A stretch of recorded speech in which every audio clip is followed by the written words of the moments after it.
فرعون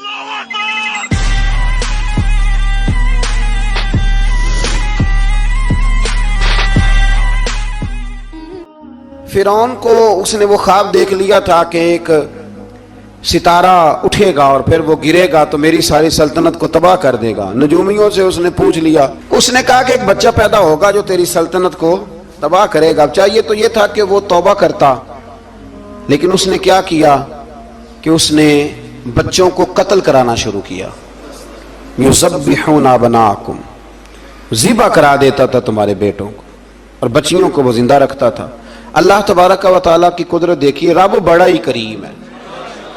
آپ یقین کریں مولا کے دینے کے انوکھے ہی انداز ہیں۔ یعنی حضرت موسیٰ کوہ طور کے پاس آگ لینے جائیں تو اللہ تبارک و تعالیٰ پہلی وہی فرما کے نبی بنا لے۔ بھائی حضرت یوسف کو کنویں میں ڈالیں تو رب وہاں سے نکال کے مصر کا حکمران بنا دے۔ وہ بڑا ہی بے نیاز ہے۔ مولا کے دینے کے انداز بڑے ہی انوکھے ہیں، وہ بڑے انوکھے انداز میں نوازتا ہے۔ تو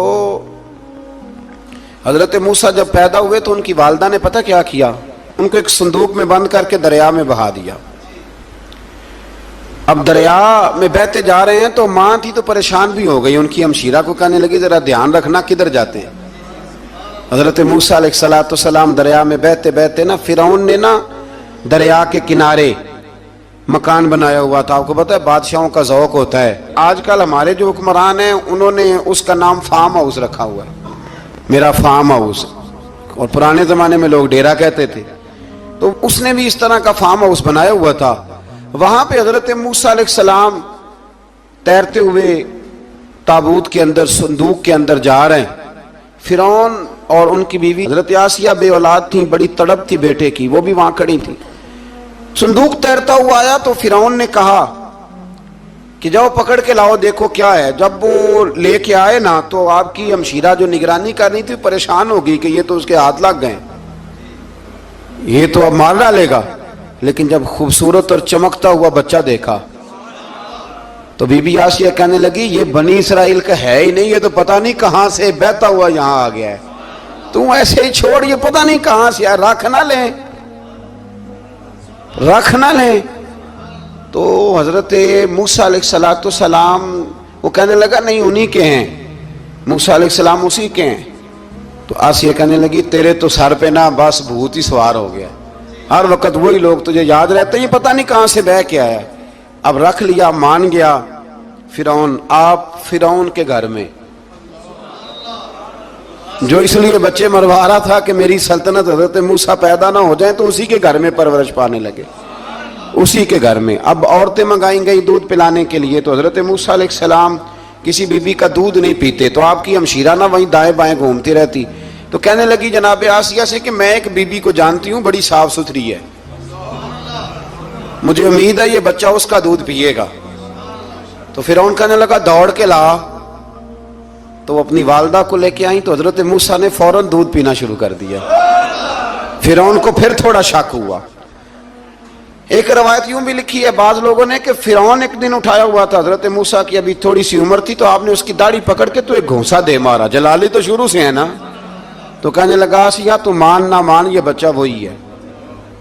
تو حضرت بی بی آسیہ کہنے لگی کہ تجھے غلط فہمی ہے، یہ وہ نہیں ہے۔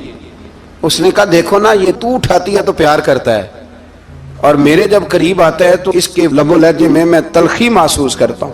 اس نے کہا بچوں کو کیا پتا۔ خیر ایک طرف اس نے کھانے پینے کی چیزیں رکھ دی، ایک طرف انگارے رکھ دیے۔ وہ بھی حضرت آسیہ کہتی ہیں کہ تجھے سمجھ آئے بچے بچے ہوتے ہیں۔ حضرت موسیٰ بچے تو تھے پر تھے تو اللہ کے نبی نا، اللہ کے نبی تھے۔ جب اس نے کہا نا یہ بچے ہیں، تو حضرت موسیٰ علیہ السلام بجائے انگاروں کی طرف جانے کے نبی تھے، وہ سیدھے کھانے پینے والی چیزوں کی طرف بڑھنے لگے۔ فرعون کہنے لگا آپ بتا۔ اللہ تعالیٰ نے حضرت جبریل کو بھیجا، انہوں نے کہا ادھر نہیں جانا آپ ادھر جائیے۔ تو آپ آگ کی طرف گئے اور ایک کوئلہ اٹھا کے زبان پہ رکھ لیا۔ تو آسیہ کہنے لگی سمجھ آئی، بچے کو کیا پتا کدھر جانا ہے کدھر نہیں جانا، اگر وہ اتنا ہی خیال ہوتا وہی بچہ ہوتا تو آگ۔ اور بعض مفسرین نے لکھا ہے یہ جو حضرت موسیٰ دعا مانگتے تھے نا ربی شرح لی صدری ویسر لی امری، یہ وہ آگ کا انگارہ جب کوئلہ منہ میں رکھا تھا نا تو اس کی وجہ سے زبان میں کچھ لکنت آ گئی، تو آپ دعا کرتے تھے کہ یا اللہ میری زبان کی وہ بند گرا کھول دے تاکہ میں کھل کے فرعون کے سامنے بات کر سکوں، وہیں حضرت موسیٰ پلنے لگے، وہیں پلے، وہیں جوان ہوئے، وہیں اللہ نے ساری دولتیں دی، بہن بھی ملی، ماں بھی ملی، اور سارے عزیزوں کا پیار بھی ملا۔ اسی گھر کے اندر اللہ نے پرورش کر کے فرعون کے ظلم سے بنی اسرائیل کو نجات عطا فرمائی۔ تو موسیٰ پھر فرعون کے گھر میں پلنے لگے، اور جب جوان ہو گئے تو فرعون کے ہاں جو ظلم ہوتا تھا حضرت موسیٰ اس پر بول پڑتے تھے، جلال فرماتے۔ تو فرعون پھر ناراض رہنے لگا، یہاں تک کہ اس نے آپ کو نکال دیا، آپ تشریف لے گئے وہاں سے۔ تو حضرت موسیٰ ایک دن شام کے وقت دوبارہ آئے بستی میں، لوگ سوئے ہوئے تھے، تو دو آدمی، ایک بنی اسرائیل میں سے اور ایک فرعون کی اپنی قوم میں سے، وہ دونوں آپس میں جھگڑ رہے تھے۔ لیکن وہ جو حضرت موسیٰ کی بنی اسرائیل کی قوم کا شخص تھا، اس پر وہ قبطی، وہ جو فرعون کے قریبی لوگوں میں سے تھا، وہ ظلم کر رہا تھا اور بوجھ اٹھانے کی بات کر رہا تھا۔ اب اس نے حضرت موسیٰ کو پکارا کہ یہ دیکھے میرے ساتھ کس طرح کی بات کر رہا ہے، تو حضرت موسیٰ کا ارادہ بھی نہیں تھا، آپ نے بس اس کو سمجھایا، پر کچھ لوگوں کو سمجھ، تو حضرت موسیٰ نے پھر ایک مکہ مارا، ایک گھونسا مارا، صرف ایک ہی۔ یہ کئی تگڑے اور دلیر اس طرح کے بھی ہوتے ہیں کہ گھونسا ایک بھی برداشت نہیں کرتے، وہ ایک مارا، آدمی دھڑام سے زمین پہ گرا اور ماری گیا۔ حضرت موسیٰ کا ارادہ نہیں تھا لیکن وہ مر گیا۔ حضرت موسیٰ علیہ السلام نے اس بات پر اپنے رب سے استغفار بھی فرمائی، قرآن کہتا ہے کہ انہوں نے معافی چاہی کہ اللہ میرا ارادہ نہیں تھا۔ بہرحال اگلے دن نا حضرت موسیٰ دوبارہ آئے، وہ سنا کرتے تھے نا ہم کہ بیوقوف دوست سے عقل مند دشمن بہتر ہوتا ہے، وہ کم از کم دشمنی تو عقل مندی سے کرتا ہے نا، لیکن جو بیوقوف دوست ہو بیوقوفی۔ حضرت موسیٰ دوبارہ آئے تو وہ بنی اسرائیلی اگلے دن کسی اور سے جھگڑا کر رہا تھا، پھر اس نے مدد کے لیے پکارا تو حضرت موسیٰ کہنے لگے مجھے لگتا یہ ہے کہ تیری عادت ہے، تو خود بڑا جھگڑالو ہے، تو نے روز نیا جھگڑا شروع کیا ہوتا ہے۔ حضرت موسیٰ جب اس کی طرف بڑھے نہ ڈانٹنے کے لیے تو اس نے شور کرنا شروع کر دیا، کہنے لگتا ہے جس طرح آپ نے اسے کل قتل کیا تھا مجھے بھی قتل ہی کریں گے۔ یہ انسانوں کا مزاج ہے کہ آپ جب تک کسی کے طبیعت کے مطابق چلیں گے وہ راضی رہتا ہے، اور ذرا آپ اس کی طبیعت سے ہٹتے ہیں تو وہ شور کرتا ہے۔ اس نے کہا جی آپ مجھے بھی لگتا ہے ماریں گے۔ حضرت موسیٰ کلیم اللہ علیہ نبینا علیہ السلام کے بارے میں جب اس نے شور کیا تو بات پھر فرعون کے دربار تک گئی، وہ تو پہلے ہی بہانہ تلاش کر رہا تھا۔ اس نے کہا ڈھونڈو پکڑو اور معاذ اللہ شہید کریں گے۔ کسی نے آ کے خبر دی کہ آپ جہاں سے ہجرت کر جائیں، اس لیے کہ آپ کے لیے یہاں حالات درست، اور بھائی یہ چھوڑ دیا کریں بات کہ فلاں آدمی کے حق میں فلاں جگہ حالات کیسے خراب ہوئے، تو نبی کریم علیہ السلام مکہ چھوڑ کے کیوں آئے، حضرت موسیٰ علیہ السلام نے ہجرت کیوں فرمائی؟ یہ ایک ایسی عجیب بحث ہے جس کو لوگ بلا وجہ چھوڑ دیتے، بلا وجہ چھیڑ دیتے۔ اور بالخصوص ایک خاتون نے ایک دفعہ مجھے پیغام دیا تو میں بڑی اس کی بات سن کے مجھے عجیب لگا۔ وہ کہنے لگی کہ دوسری جگہ میری شادی ہوئی ہے، مجھے طلاق ہو گئی تھی، تو مجھے ایک تانا روز سننے کو ملتا ہے تو اتنی اچھی ہوتی تو وہاں نہ رہ لیتی۔ تو بھئی یہ کوئی تانے والی بات ہے؟ کوئی ضروری ہے کہ بیوی غلط ہوتی ہے تو طلاق ہوتی ہے؟ اللہ کے محبوب علیہ السلام کی دو صاحبزادیوں کو ابو لہب کے دو بیٹوں نے طلاق بھیج دی تھی، کس کی غلطی تھی؟ تو آپ کیا کہہ سکتے ہیں یہاں کیوں طلاق؟ تو اتنی جلدی بات تھوڑی کر دیں گے آپ، تھوڑی احتیاط فرمائیں بولنے میں۔ تو حضرت موسیٰ علیہ السلام وہاں سے نکلے اور آپ مدین کی طرف چلے گئے۔ مدین وہ علاقہ تھا جہاں فرعون کی حکومت کوئی نہیں تھی۔ حضرت موسیٰ جیسے ہی وہاں پہنچے تو ان کے اندر ایک جذبہ تھا، وہ ظلم ہوتا نہیں دیکھ سکتے تھے۔ جب وہاں پہنچے تو انہوں نے دیکھا لوگ اپنے اپنے جانوروں کو گھاٹ پہ پانی پلا رہے ہیں، اور دو خواتین ہیں وہ بالکل پیچھے کھڑی ہیں۔ تو حضرت موسیٰ کلیم آگے بڑھ کے کہنے لگے تم کیوں نہیں پانی پلاتی؟ تو وہ کہنے لگی ہمارا بھائی کوئی نہیں، باپ ہمارا بوڑھا ہے۔ اللہ اکبر۔ مجبوری یہ ہے، ہم ہیں بھی پردہ دار گھرانے کی، مجبوری ہماری یہ ہے کہ جب تک یہ سارے لوگ پانی پلا نہیں لیں گے اتنی دیر تک ہماری باری نہیں آئے گی۔ تو حضرت موسیٰ کلیم اللہ علیہ السلام فرمانے لگے اچھا یہ بات ہے تو جانور مجھے دو۔ وہ ہو یہ رہا تھا کہ چونکہ مرد پانی پلا رہے تھے تو اور جتنے بھی مرد آتے جاتے تھے وہ گھستے جاتے تھے، وہ گھستے جاتے تھے، اور عورتیں بیچاری کھڑی تھیں۔ حضرت موسیٰ جھٹ سے آگے بڑھے، پیچھے ہٹو۔ ان دو خواتین پاک باز عورتوں کے جانوروں کو پانی پلایا، اور پھر آپ دوبارہ وہیں بیٹھ گئے۔ وہ بیویاں جلدی جلدی گھر گئیں، جا کے اپنے والد سے کہنے لگی ابا جی کمال ہو گیا، اس بستی میں ایک ایسا آدمی ملا ہے جو عورتوں کی طرف دیکھتا ہے تو نیکی کرنے کے لیے آگے بڑھتا ہے، جو مجبور اور بے کس کے لیے اچھے جذبات رکھتا ہے۔ فرمایا جلدی لاؤ۔ کچھ مفسرین اور طرف بھی گئے ہیں، لیکن جمہور نے لکھا ہے کہ وہ حضرت شعیب علیہ السلام تھے۔ حضرت شعیب نے گھر بلایا، اپنی ایک بیٹی کو بھیجا، فرمایا بیٹے بلا کے لاؤ۔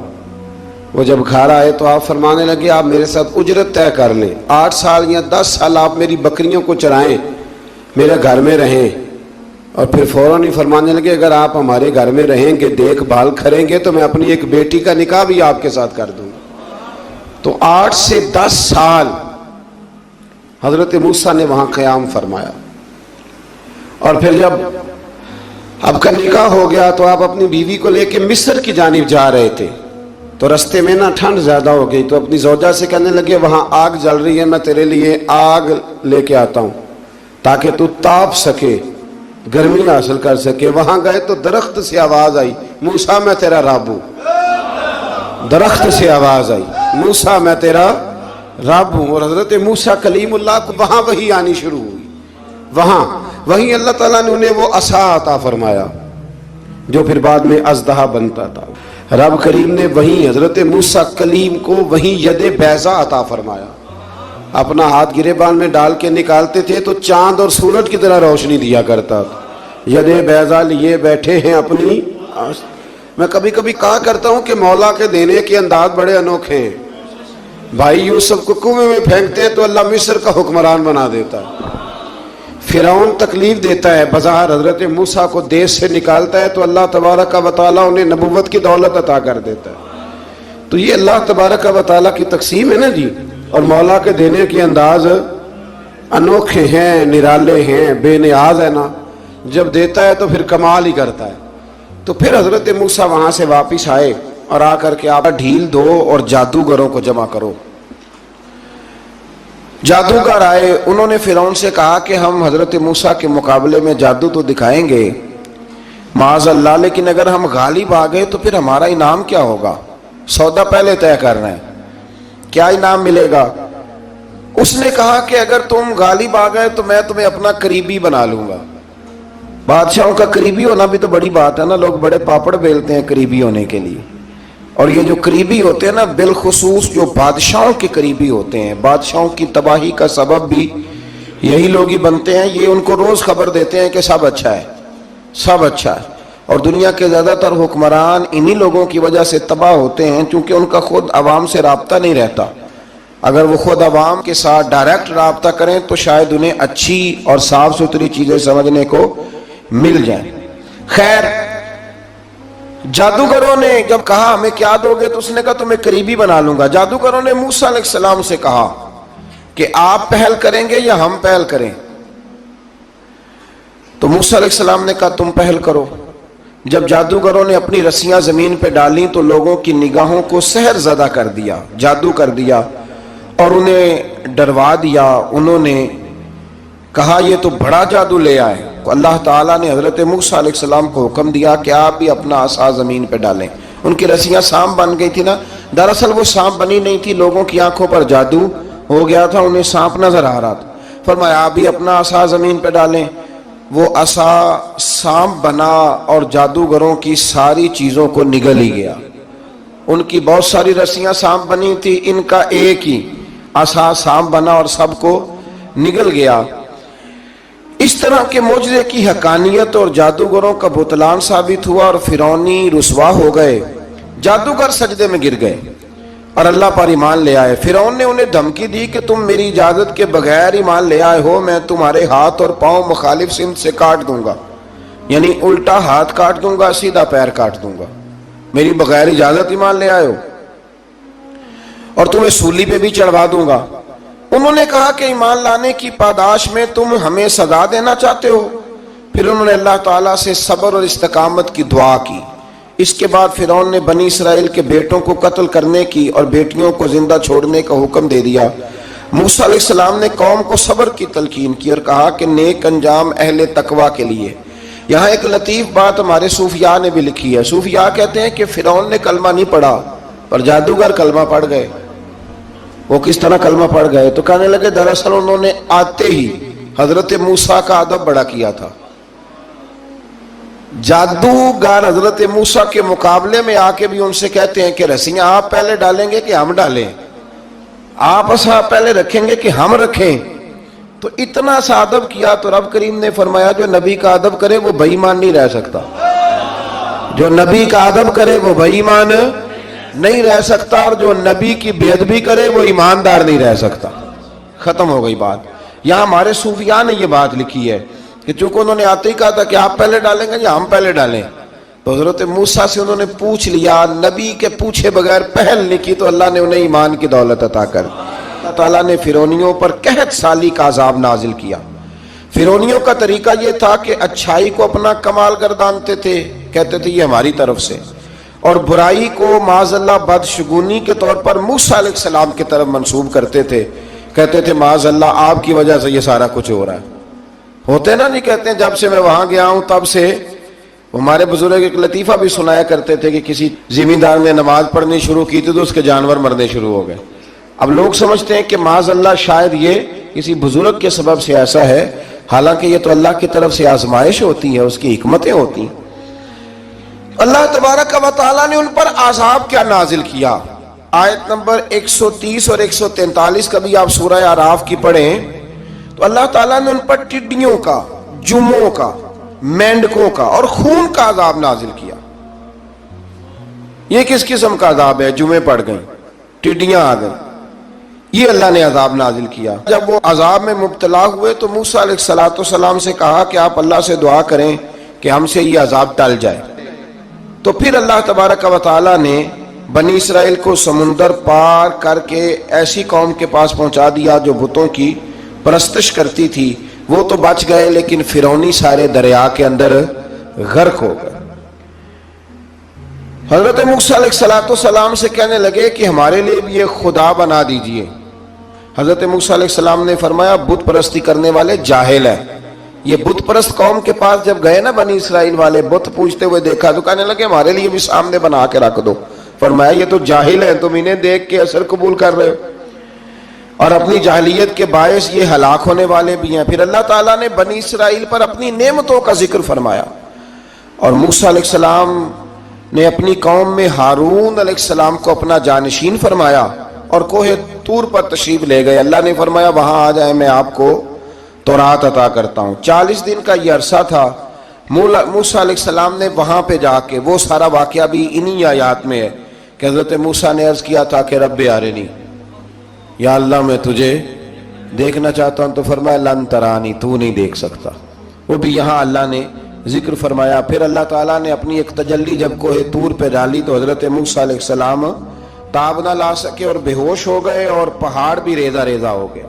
اس کا ذکر بھی اللہ نے انہی آیات میں فرمایا۔ آیت نمبر 144 سے 155 تک حضرت موسیٰ علیہ السلام کو رسالت عطا کرنے، کلیم اللہ کا منصب عطا کرنے، تورات عطا کرنے کا ذکر ہے۔ آگے چل کے بتایا کہ جو متکبر لوگ ہیں نا، وہ آیات الہیہ سے منہ پھیرتے ہیں۔